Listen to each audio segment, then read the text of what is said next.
Essa fala minha, essa conversa que a gente vai ter agora, esse diálogo, ele já é uma coisa que tem um campo para lá de preparado pelo Kleber ontem.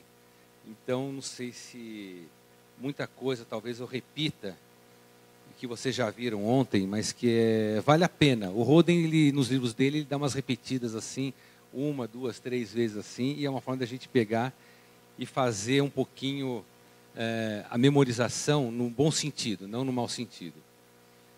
Então, a gente vai trabalhar um pouquinho a questão da cristologia. Essa cristologia que as pessoas tanto falam, é uma parte da teologia cristã que estuda Jesus. Na verdade, essa é uma concepção que você vai achar nos livros de teologia, etc. Mas no caso do Roden, ela é um pouquinho mais ampla. Não é bem a cristologia que vai estudar Jesus só. Ela vai estudar Jesus, talvez, sobre um aspecto mais amplo, que a gente pode falar da questão do Jesus crístico. Saber da sua natureza, da relação humana, o papel da redenção, que ontem foi muito bem colocado, etc. E a primeira coisa que aparece é essa diferença entre cristianismo e cristicidade. O Roden tem uma posição fundamental, que ele acha que o Cristo ele não pode ser abarcado ou dominado por qualquer organização religiosa. Ele não está falando que as organizações religiosas não trabalhem com o Cristo. Ele fala assim, nenhuma delas tem o monopólio do Cristo. E que, na verdade, qualquer instituição que fale, olha, eu tenho o monopólio da verdade sobre o Cristo, essa organização, a priori, ela tem uma concepção degradada. E que, para isso, ele fala que toda organização que se propõe a dominar o Cristo, ela não é uma organização crística. Então, ele acha que, antes de mais nada, a organização, está aí a organização social, as igrejas, né?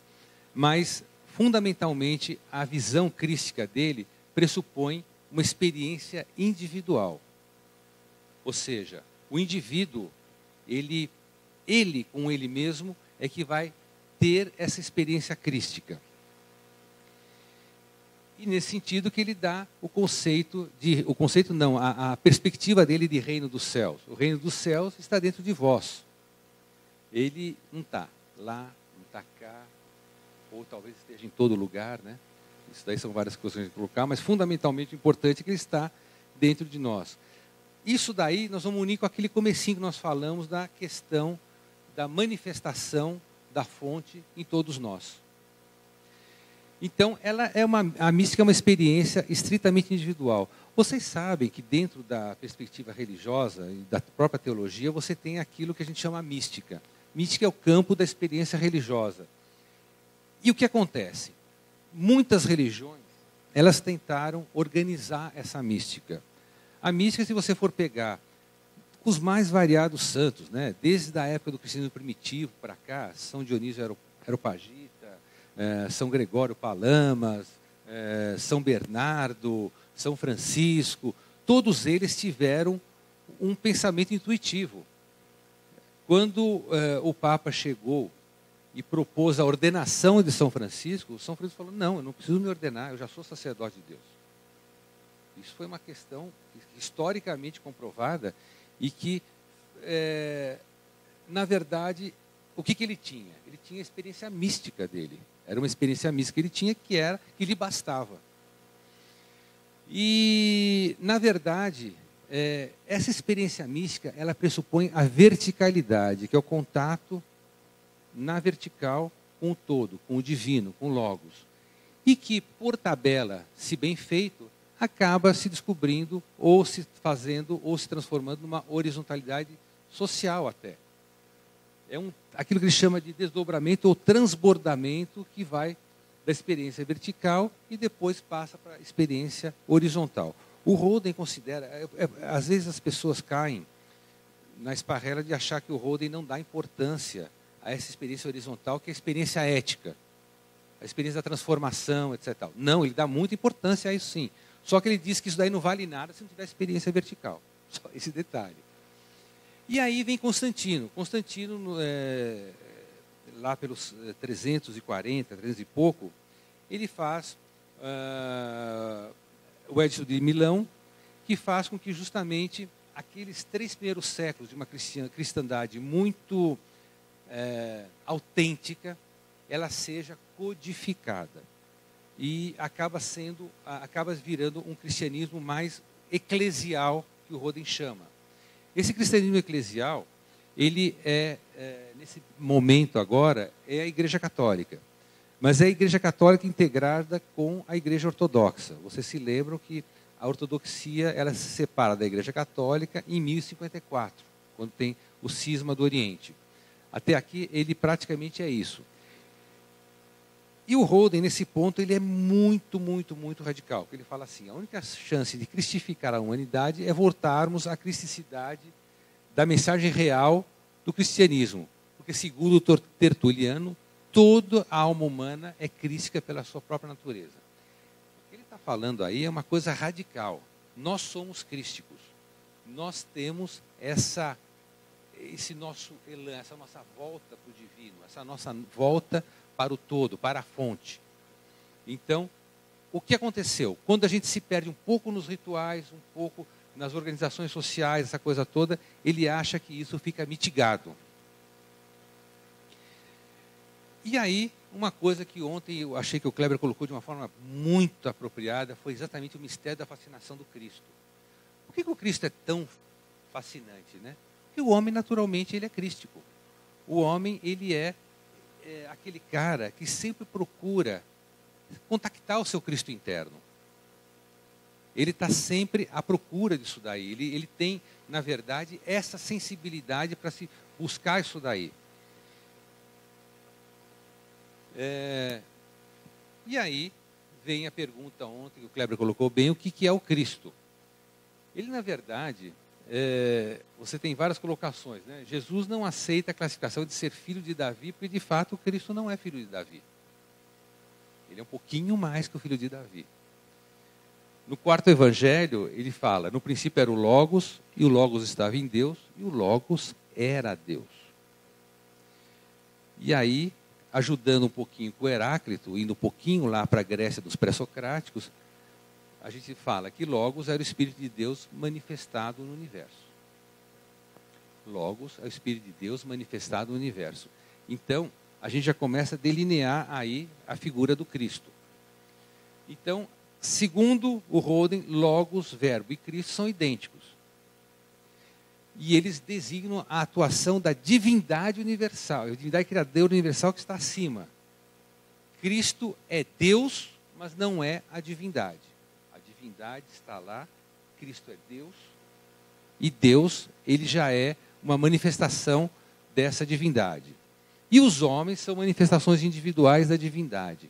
Aí vem a frase do Evangelho onde Cristo fala textualmente, vós sois deuses. Que é uma coisa que para nós a gente considera isso muito irrelevante e passa, porque fala assim, né? Muitas vezes eu me lembro quando a gente ia na igreja, quando era pequenininho, falava assim, pô, no Evangelho aí estão falando, vós sois deuses, mas será que o cara que está falando isso daí sabe com quem está falando? É uma coisa meio assim, né? Eu falo, mas como eu sou Deus? Acho que isso daí é meio... A gente acha que é figura de retórica. Não, não é figura de retórica. Isso é claro. Está no Evangelho, textualmente, e a interpretação é literal aí. E o Cristo é anterior à criação do mundo material. Ele é o primogênito, ontem, como o Kleber colocou bem, filho unigênito e primogênito. Ele não é criatura humana, criatura, mas a mais antiga individualidade cósmica que antes do princípio do mundo emanou da divindade universal. Divindade universal, o Cristo, nós. Basicamente isso. A filosofia oriental, aí nesse ponto o Roden ele coloca muito, eu falei para vocês que ele vai muito ao Ramana, Maharshi, ao Advaita, essa coisa toda. Aqui, por exemplo, ele vai, aqui exatamente que ele se cinge, né? Ele coloca que você tem a divindade universal na Índia, você vai ter o Brahman, que é a divindade universal, e o Brahma, que é o Criador, que é essa manifestação principal, a primeira, vamos dizer assim, individuação da divindade. o Brahma seria igual ao Deus, Cristo, Logos e Verbo. A divindade, o infinito, o absoluto, não é o objeto do nosso conhecimento. Tudo que sabemos refere-se ao relativo. Por que ele fala isso daí? A minha pergunta que eu coloco para vocês: a divindade, Deus, sendo infinito, naquilo que ele tem de infinito, ele pode ser conhecido por seres finitos como a gente? É possível o finito conhecer o infinito? Isso é uma coisa que eu gostaria de talvez discutir com vocês mais lá para frente, um pouquinho no final, se der tempo de dialogar.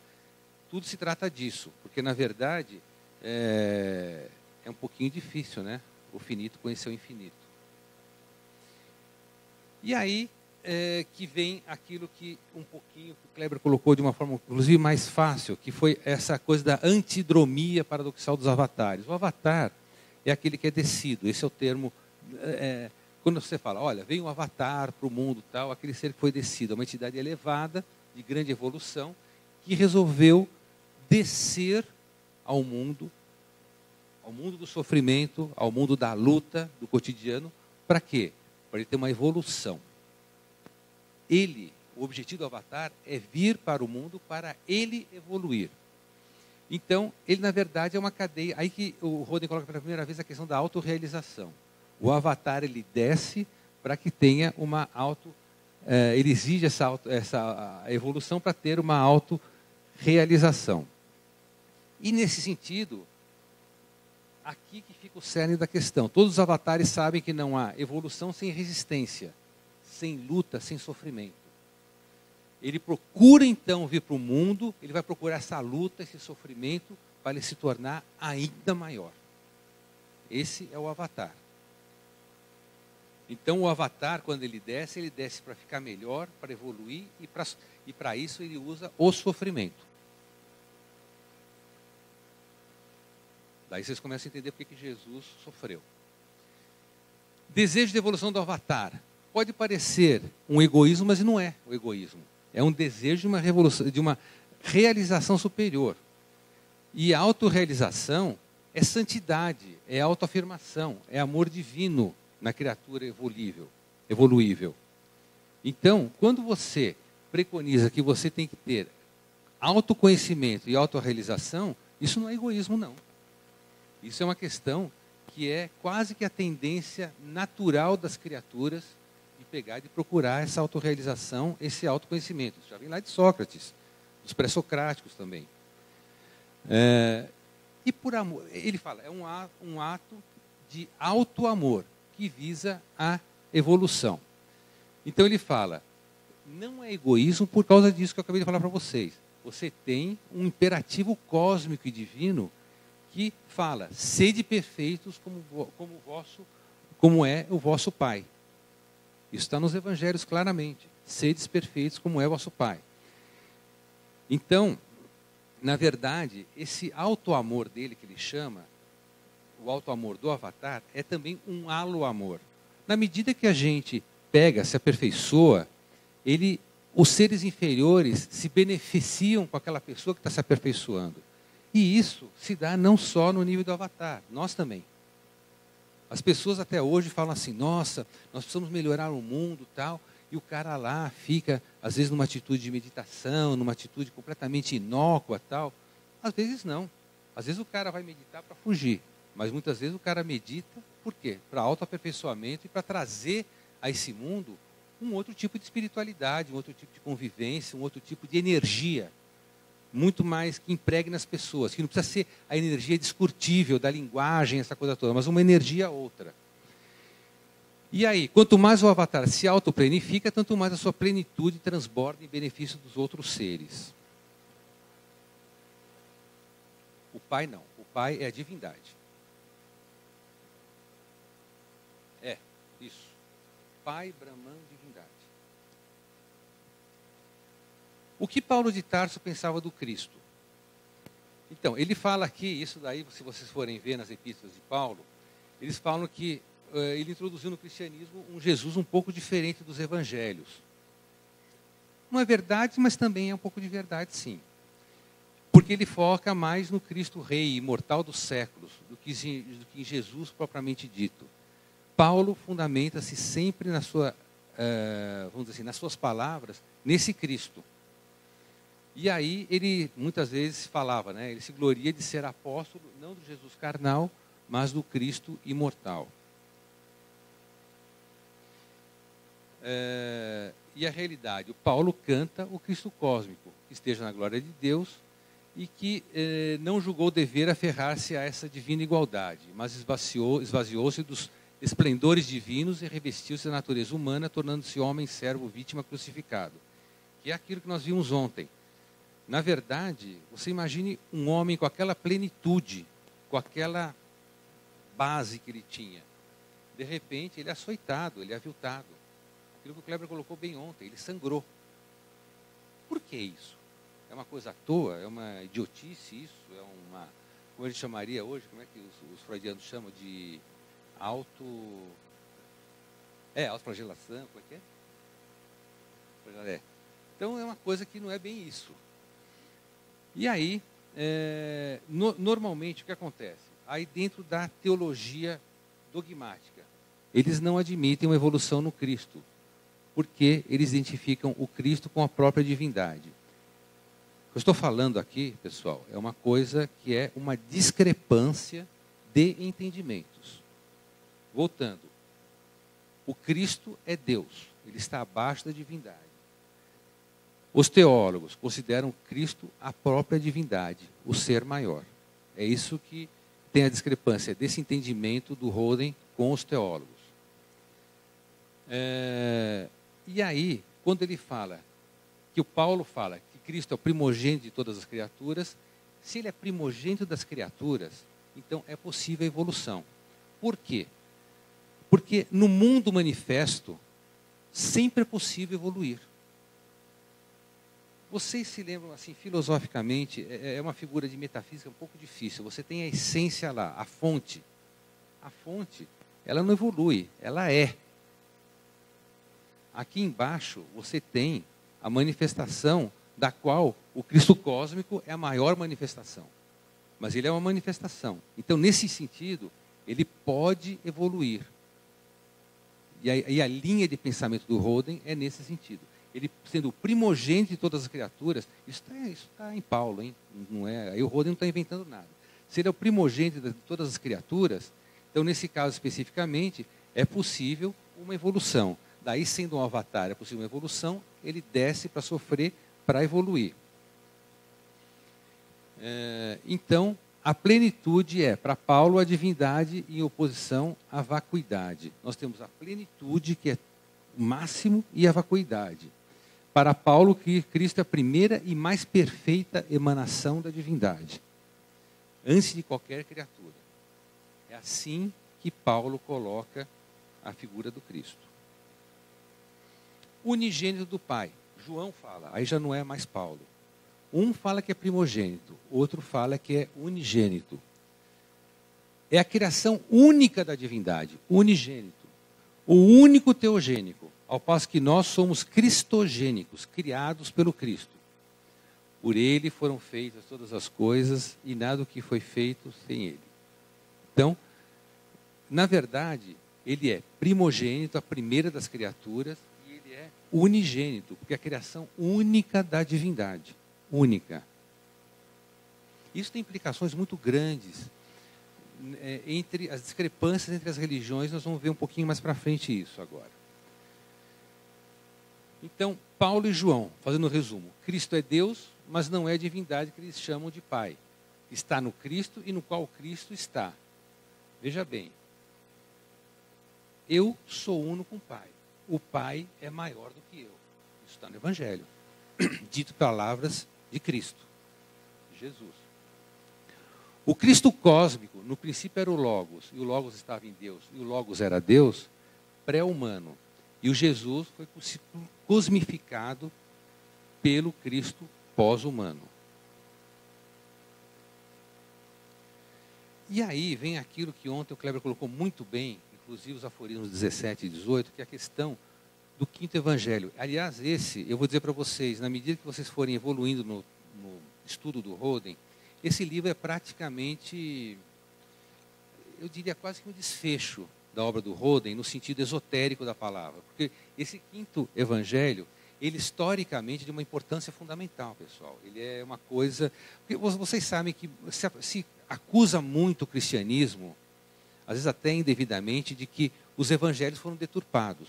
O próprio Roden, ele fala muitas vezes, olha, você tem uma tradução aqui da Vulgata, que é assim, mas no grego, que foi feita a primeira lá, ou no copta, ou em outros, você tem uma outra escrita. Então pode eventuar não exatamente uma deturpação, mas diferença de entendimentos. O que acontece com esse evangelho? Esse quinto evangelho foi descoberto na década de 40, na sua integridade, na sua total integridade. Ou seja, esse evangelho está sendo traduzido. Só eu, por exemplo, tenho 8 autores falando sobre esse evangelho. Vai desde o Leloup, vai o Roden, vai o Miller. Tem uma série de autores que trabalham o evangelho com algumas traduções, que eles podem dizer que foi essa ou aquela, e dando as suas interpretações. Ou seja, aqui me parece que você tem muito viva a palavra de Jesus, muito viva aqui. Eu acho que é um resgate fundamental para a gente aprender isso aí.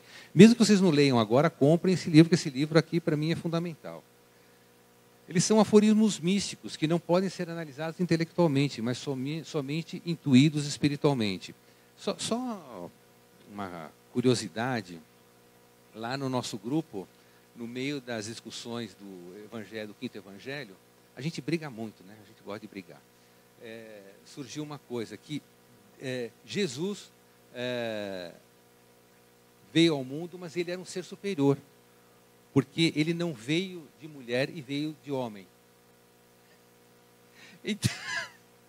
Então aí saiu o maior quebra-pau da paróquia lá, falou, meu Deus do céu, mas como é que pode uma coisa? Eu até fiquei meio sem graça, né? Porque a gente combate um pouco o nosso próprio machismo, né? Então fala, meu Deus do céu, mas como é que pode falar uma coisa dessa e um Jesus falar uma coisa dessa? Ocorre que, e tem um estudo do Miller, principalmente, muito interessante, e do próprio Roden, que diz o seguinte, o que está se falando aí não é o homem macho. Que naquela época, na tradição judaica, você tinha o homem como ser universal. Então, o que ele está falando é o seguinte, que Jesus veio, não daquilo que nós falamos, naquela hora que eu estava falando para você, ele veio de uma fecundação superior, de um ser superior, que para eles designavam com a palavra homem, mas não é que é o homem macho, entendeu? Mas até a gente chegar nisso daí, teve quebra-pau homérico, tal, umas 2 ou 3 sessões, as meninas muito revoltadas, tal, a gente fica, e com razão, né? Então, o evangelho ele é muito complexo. Se a gente for lendo o dito cujo naquela base assim, primeira coisa, você não vai entender muita coisa. Segunda coisa é que você pega e vai falar, pô, mas como é que ele pode falar uma coisa dessa, né? Então, esse quinto evangelho ele é muito importante nesses aforismos, porque ele traz um sentido esotérico da palavra. E aí, nós acabamos voltando na questão do silêncio. Quando você fala, o silêncio, ele é muito bem colocado no quinto evangelho. O silêncio, na verdade, acaba sendo fundamental em todas as tradições. Se você vai num texto Zen, do século XII, XIII, ele vai falar assim, o silêncio é fundamental para você se encontrar. Se você falar nas técnicas de meditação difundidas aí hoje no hinduísmo e outros lugares, o silêncio é fundamental. Quando as religiões todas se uniram com o Dalai Lama para fazer meditação, o tema era o silêncio lá em Assis. O silêncio é tudo. Então, as grandes verdades só podem, segundo Roden, ser percebidas em total silêncio. Quem quer saber realmente o que Cristo é, deve calar-se. Em tão profundo silêncio receptivo que a cosmoplenitude possa plenificar a sua ego-vacuidade. O que é cosmoplenitude? Se você é aquele cara, acho que todos nós aqui, a gente que gosta de estudar, gosta de ler, gosta de encher a cabeça. Né? Enche a cabeça e tal. Até que você descobre um certo tempo que você fala, meu Deus do céu, eu estou com ego-plenitude e eu não tenho a cosmovacuidade. Isso o Tao Te Ching fala muito bem, né? Alguém aqui leu e falou sobre ele, que eu gostei muito da fala, que o Tao fala uma coisa assim, como é que você chega e deixa entrar aquilo que tem que entrar se a sua cabeça está cheia? O raciocínio é muito esse. Você está cheio de ego, plenitude, ego, e o cosmo não entra em você, nem a pau. Né? Você está preocupado com as implicações socioeconômicas, fazer análise e tal, não sei o que lá. Tem que fazer, mas põe isso no seu lugar. Aquilo que muitas pessoas falam, a gente não é contra o ego, mas o ego tem que ir para o seu lugar. O ego, ele simplesmente é acessório. Bhagavad Gita fala muito bem isso daí. O ego, ele é interessante, mas como servo, não como o cara que põe o cabresto na gente. Então ele fala assim, o que há de mais estranho nessa passagem são as palavras que Jesus disse a Tomé: eu não sou teu mestre, porque já ultrapassaste o Jesus humano e entraste na visão do Cristo divino. Bebeste do cálice da sabedoria suprema e por isto preferiste calar-te. Lembra, né, que Tomé, quando voltou, depois de estar com Jesus, ele voltou e ficou calado. Como é que ele pode expressar em palavras aquilo que ele viu?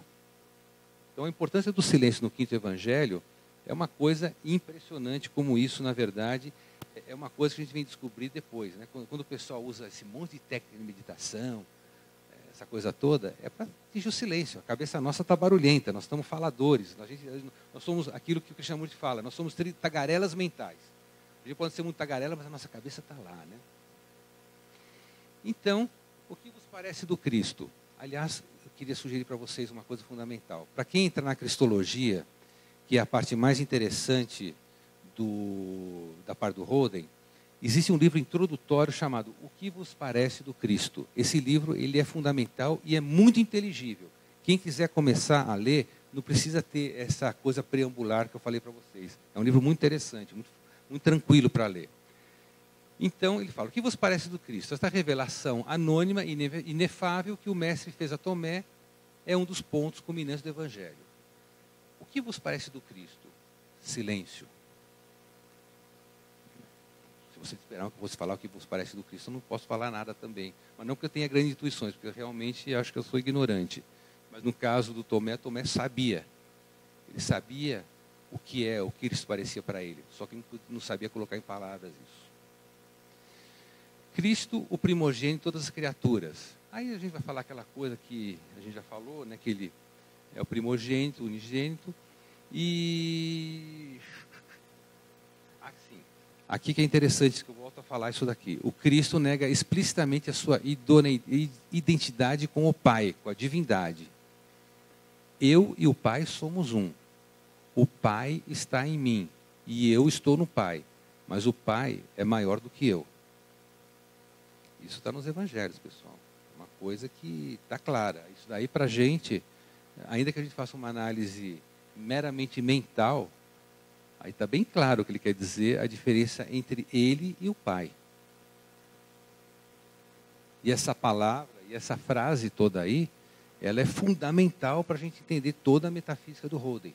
O Roden baseia toda a metafísica dele nisso daí. Meio acachapante isso. Talvez seja uma novidade para a gente, mas é assim que ele vê.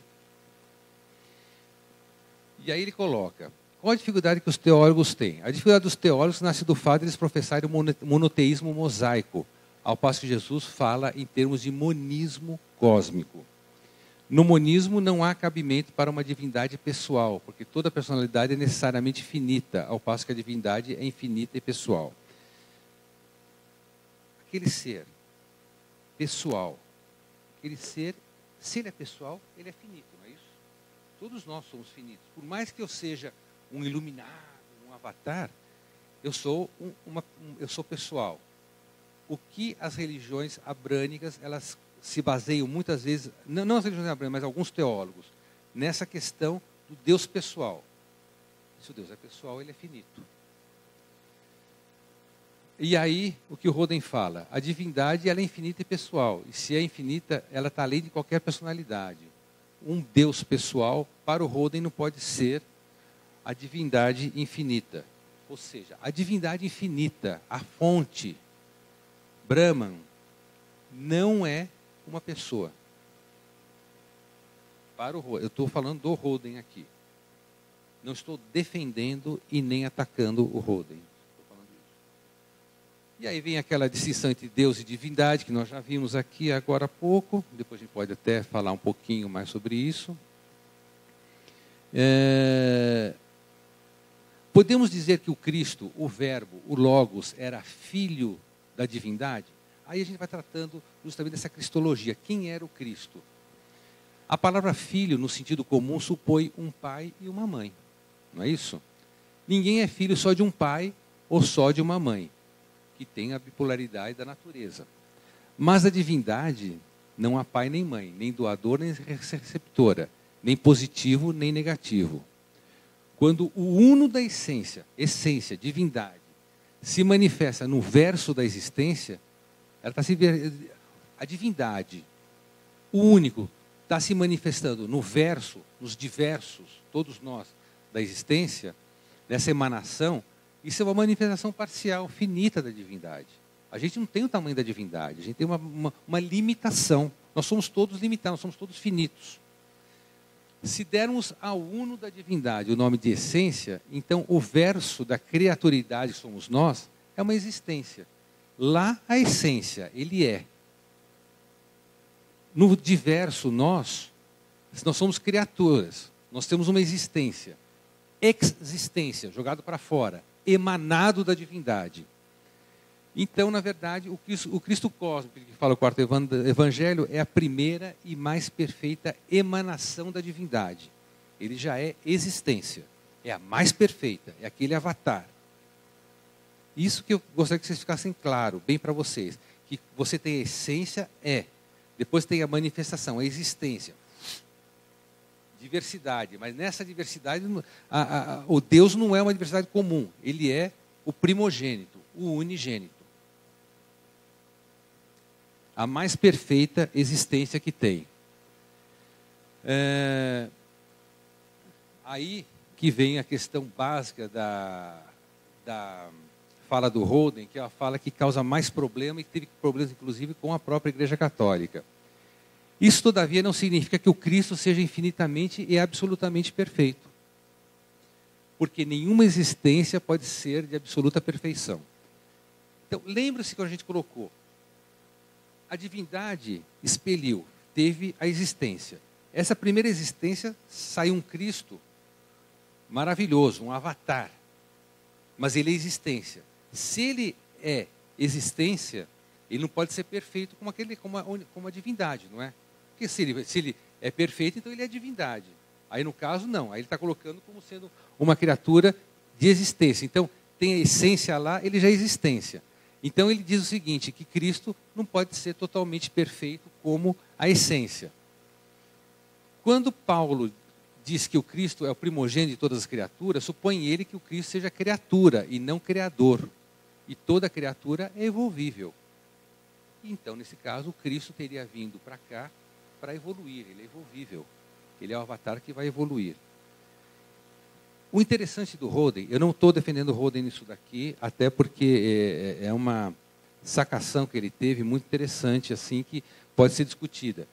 Mas ele está usando as palavras de Paulo. Ele não está se baseando em ideias que ele construiu. Isso ele está falando de Paulo. E aí aquela coisa que eu falei para vocês, né? O criar, que ele aparece sempre aí nos livros, né? A manifestação parcial da essência, em forma de existência. Eu posso, entre uma existência e outra, eu crio, por exemplo, uma cadeira, etc. Eu estou criando. Mas a essência, quando se manifesta, ela cria. Então, a diferença entre criar e criar é a fonte. A fonte, a existência, cria. Nós, aqui no mundo da existência, nós criamos. E aí vem uma figura que ele fala, né? A criação é uma espécie de brinquedo que a essência infinita faz com as existências finitas. A criação é um ato livre da divindade.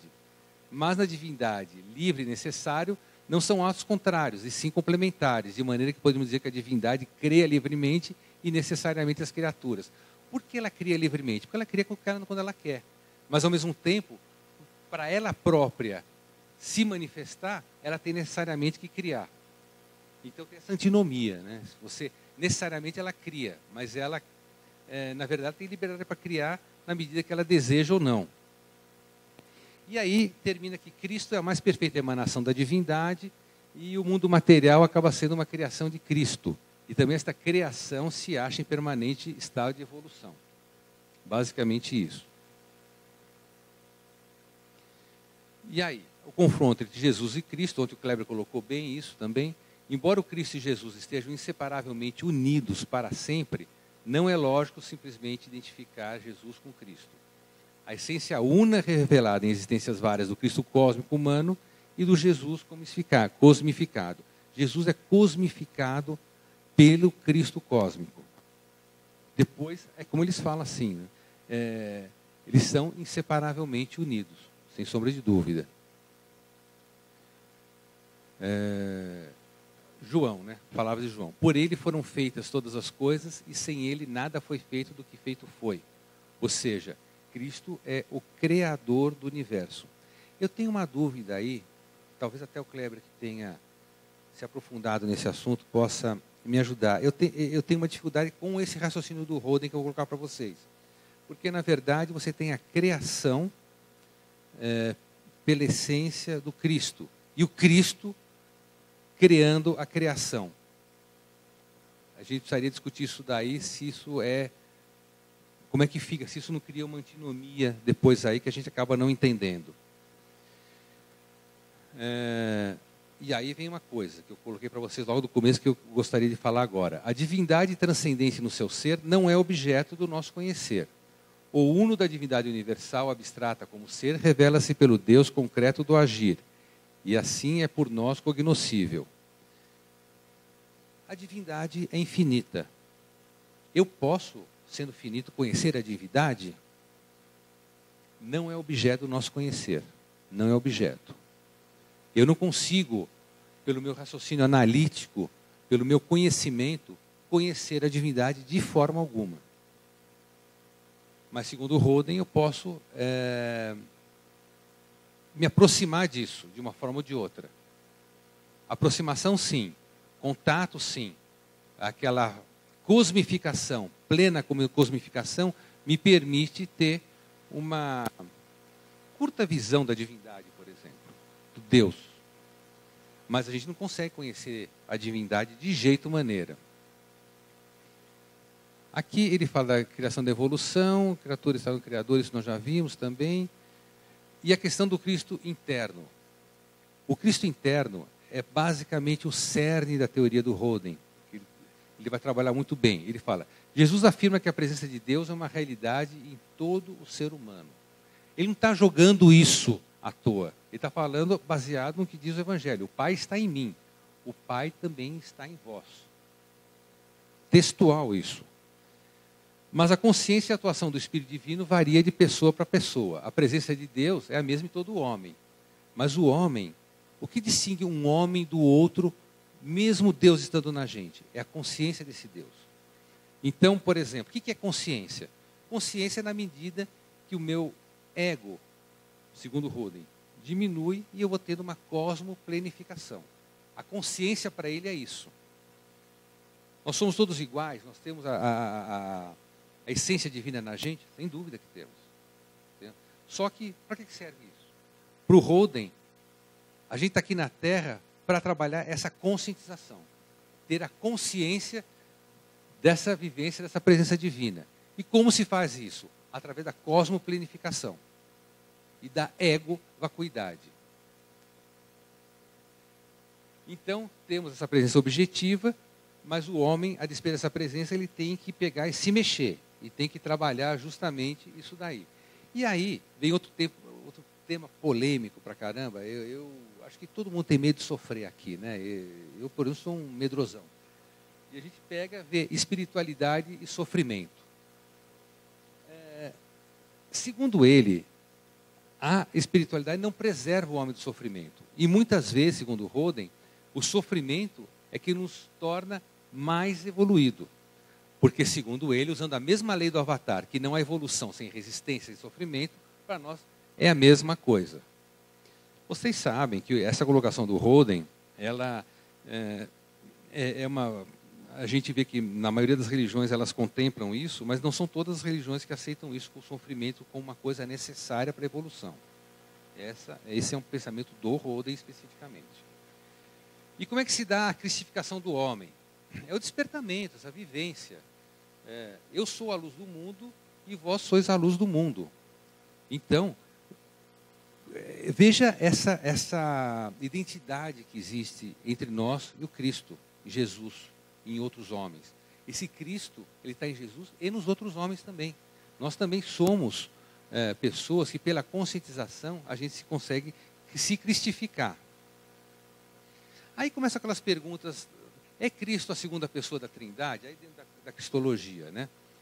Em Deus, aí que vem a coisa. Em Deus não há pessoa nenhuma, nem duas ou três pessoas. A ideia de pessoa, persona, é invólucro, é máscara. Então, na verdade, o Roden contesta um pouco essa questão da Trindade. E ele fala que a filosofia platônica, a filosofia intuitiva, que foi aquela que teve proeminência nos primeiros séculos, ela partia de uma coisa um pouco diferente do aristotélico tomismo, que era mais analítico e que foi depois difundido por Tomás de Aquino e que faz com que os fundamentos sejam outros, tenham mudado, né? E pela ação da teologia, ela não admite esse monismo impessoal e colocou o monoteísmo. Aí que a gente entra na questão do monismo. O monismo é essa coisa da manifestação. Vocês sabem que o monismo ele parte da seguinte forma: você tem a transcendência e tem a imanência. Você tem a divindade. A divindade não é transcendente a todos nós. Ela é muito mais que a gente, não é isso? Mas ela não se manifesta na gente, então tem uma imanência. O monismo é isso, basicamente. Que as religiões normalmente acabaram não indo para isso. As religiões, elas partem do seguinte pressuposto: você tem um Deus pessoal, e esse Deus pessoal é maior e ponto. Ele não está dentro da gente.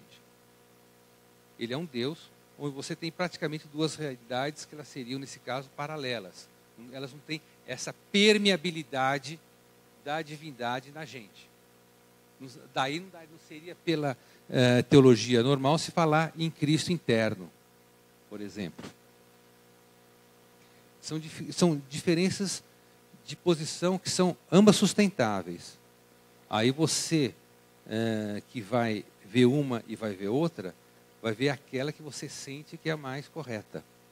Porque, na verdade, nós fomos plasmados no aristotelismo tomismo, que fala exatamente desse Deus separado e que vai encontrar todos aqui como seres diferentes daquela coisa, totalmente diferentes daquela imanência. Não há imanência. Então, o problema que o Roden vai falar, o monoteísmo acaba sendo um pouco incompatível com essa mensagem. Eu e o Pai somos um. O Pai está em mim e eu estou no Pai. O Pai também está em vós e vós estás no Pai. Vós sois deuses. Isso só é possível compreender pelo monismo. Então, nesse ponto que eu acho que o monismo, na minha opinião, sem querer tomar partido muito claramente, mas eu acho que o Roden aqui está correto. Por essas frases você vê claramente que nós somos permeáveis ou permeados pela divindade. Então, a conclusão que a gente tem: o que vos parece do Cristo? O Cristo não é a segunda pessoa da Trindade, e na linha da filosofia oriental, ela tem as três pessoas também: Brahma, Vishnu e Shiva, que também tem, que são, na verdade, eles não são indivíduos, mas são funções da divindade, e que para nós também teria mais ou menos essa essência una também.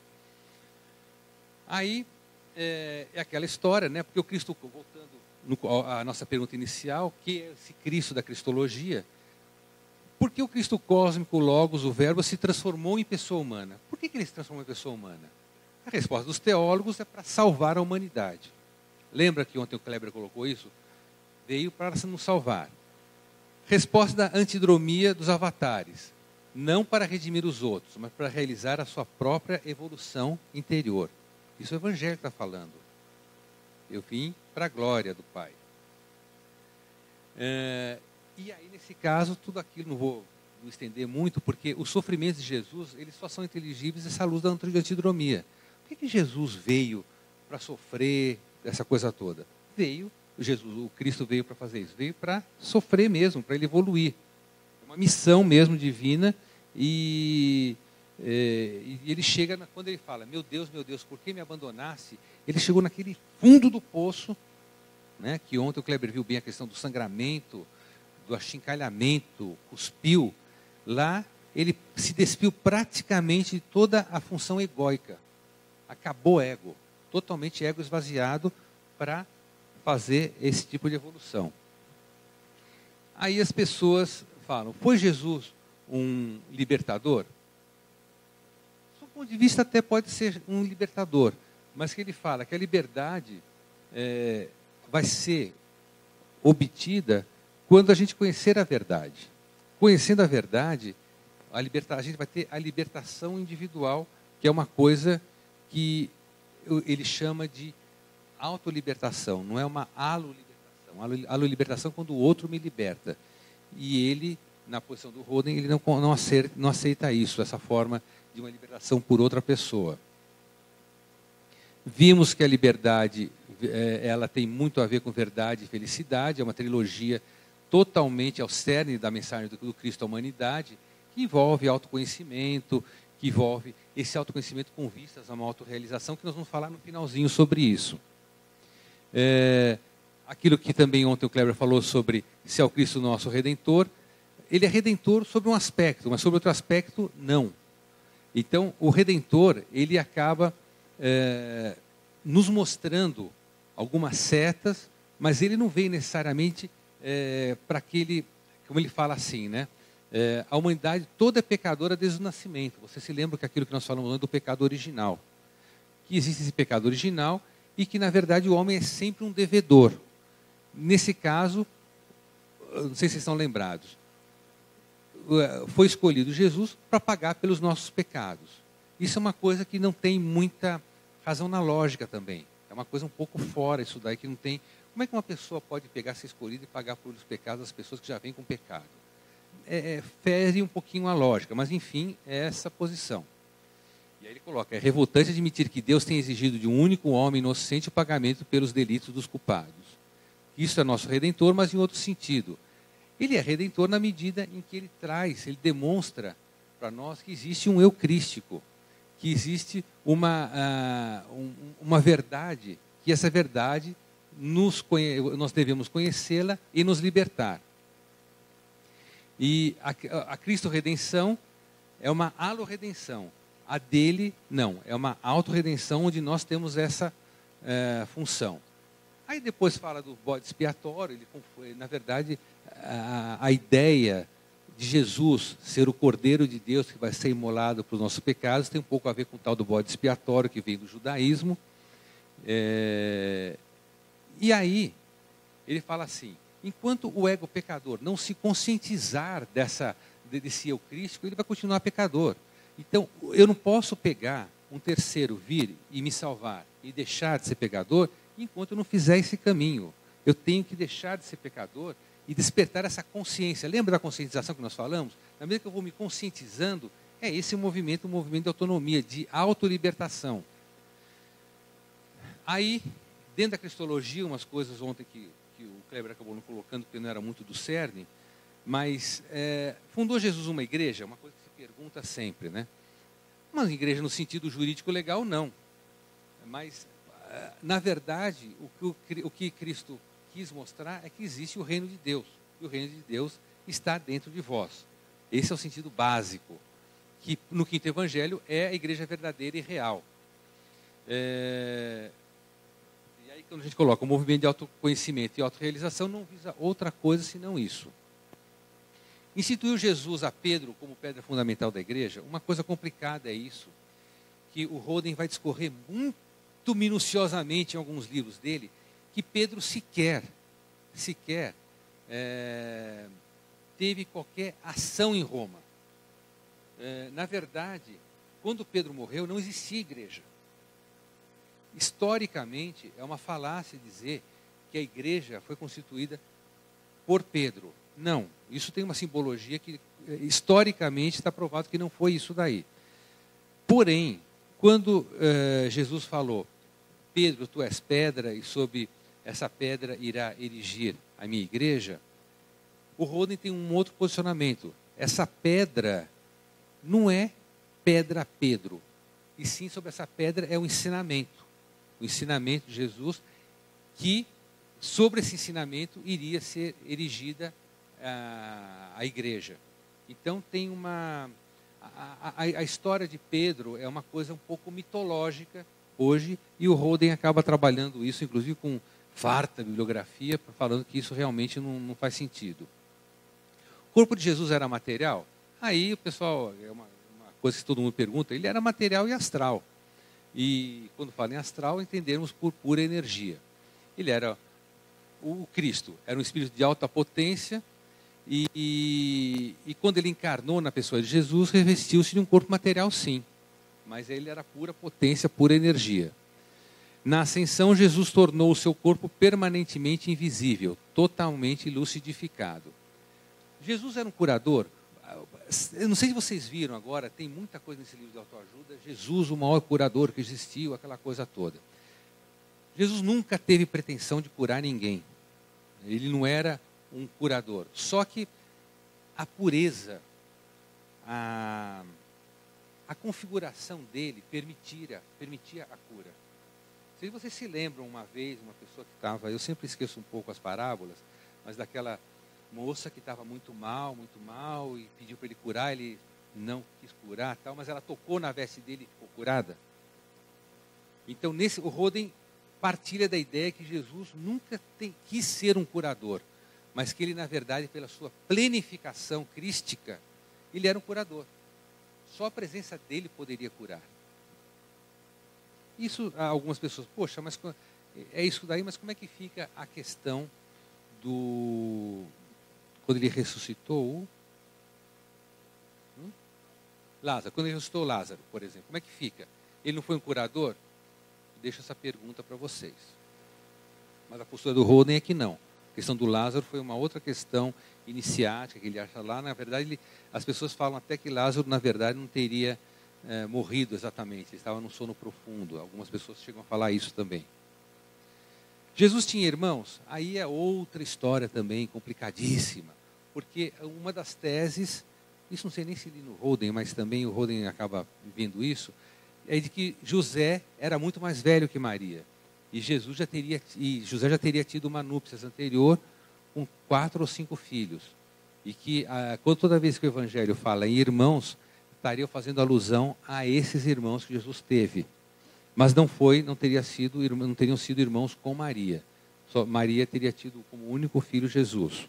Essa é uma tese. E outra tese que existe é que toda vez que a Bíblia fala, o Novo Testamento fala em irmãos, são os irmãos Lucas, João e outros assim, nesse outro sentido. Mas é uma coisa que não tem muito como provar, porque o pessoal hoje fica preocupado, né? Jesus casou com Maria Madalena, não casou com Maria Madalena, essa coisa toda. São coisas assim, muito interessantes, tal, mas que para nós, o que adianta saber disso daí, né? Será que adianta alguma coisa de saber se ele era casado ou não era casado? Isso é um pouco de folclore que acaba juntando, mas que, enfim, está aí, né? Jesus era um mestre bondoso? Jesus era justo e verdadeiro. Porque o que passa, se vocês verem, aliás, a coisa maravilhosa do quinto evangelho que eu quero passar para vocês, é que essa figura do Jesus bonzinho, Jesus parece uma pessoa, as instituições colocam Jesus como uma pessoa meio melosa, né? Uma coisa meio assim. Não, ele não era assim. E no quinto evangelho, as mensagens iguaizinhas dos evangelhos são passadas de uma outra forma, que tem mais a ver quando ele entrou no templo e escorraçou todo mundo. Ele era bondoso, claro, muito bondoso, mas a questão toda não é essa. A questão, ele não tinha uma estratégia de política, vamos dizer assim, ou Jesus não era politicamente correto necessariamente, se as pessoas querem saber disso. Também é um assunto que não tem grandes interesses, né? Jesus é. Ninguém vai ao Pai a não ser por mim. Esse é o grande mote de discussões entre as várias religiões, etc. Puxa vida, então, todo mundo, todas as religiões que vieram antes, quando não existia Jesus, o pessoal foi tudo para o inferno. Não, não foi. A questão toda é que a questão da identificação de Jesus com o Cristo cósmico é que é um problema. As outras religiões, eventualmente, segundo o Holden falam, talvez pudessem ter tido o Cristo cósmico delas, como Krishna, como Buda, etc. Bom, aí, terminando, a gente fala da segunda vida de Cristo, trata-se de algo a ser intuído espiritualmente e não analisado intelectualmente. Não será um acontecimento histórico, mas uma coisa interna nossa, dentro da gente. E aí eu termino com o mestre Eckhart falando: 1000 vezes que Jesus nasça na cruz de Belém, se o Cristo não nascer em tua alma, perdido estás. Basicamente isso. Ontem o Kleber adiantou um pouquinho isso tudo, essas mensagens, aí eu só fiz completar um pouquinho para... Mas fico à disposição de vocês. Muito bem, te agradecemos imensamente. Foi muito esclarecedor, né, pessoal? Não foi? Ou existe muitas dúvidas aí ainda para ser perguntadas? Eu acho meio confuso isso. Existe. Né? É isso mesmo. Então está fazendo efeito, viu? Está fazendo efeito a fala do Labriola. Pessoal, nós não vamos abrir para perguntas, porque já está atrasado um pouquinho para o nosso café, tá? Eu vou só passar 2 recadinhos para você, nós vamos descer para o café para não atrasar o almoço depois.